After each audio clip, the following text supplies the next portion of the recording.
naku po, napakainit naman dito sa Pinas. Ano ba yan?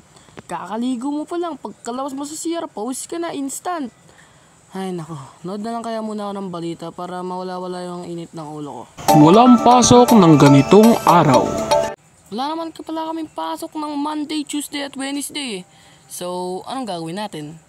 Eh di, tara na. Magluto tayo sa labas kasi, sa panahon na to, alam nyo ba, tignan nyo, napakainit sa labas. Tignan nyo sa bintana nyo. Kung anumang oras nyo ito pinapanood, alam mo naman tumingin kayo sa, sa labas nyo, gabi eh. Hindi mainit nun. Pero mainit pa rin sa gabi, no? Tara, magluluto tayo guys sa labas. Titignan natin kung effective. Tara guys, luto tayo sa labas. Baka effective pero buti may swimming pool ako dito. Makakapagpalamig-lamig muna tayo dito. Sheesh. Yan na. Yung aso namin nangungulit.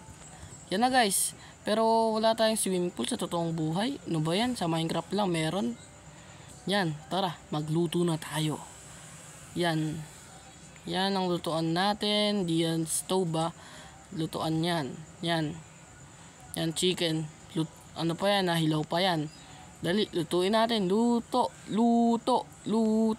Ayun guys, naluto na. Sabi ko sa inyo, effective eh. Kunin na natin to. Dalian nyo. Ang sarap naman neto. Paborito ko to eh, fried chicken. I-like nyo tong video na to kung paborito nyo ang fried chicken. Pero kung hindi, subscribe nyo naman tong video na to. Ang galing no? Bye! Kita tayo sa next video.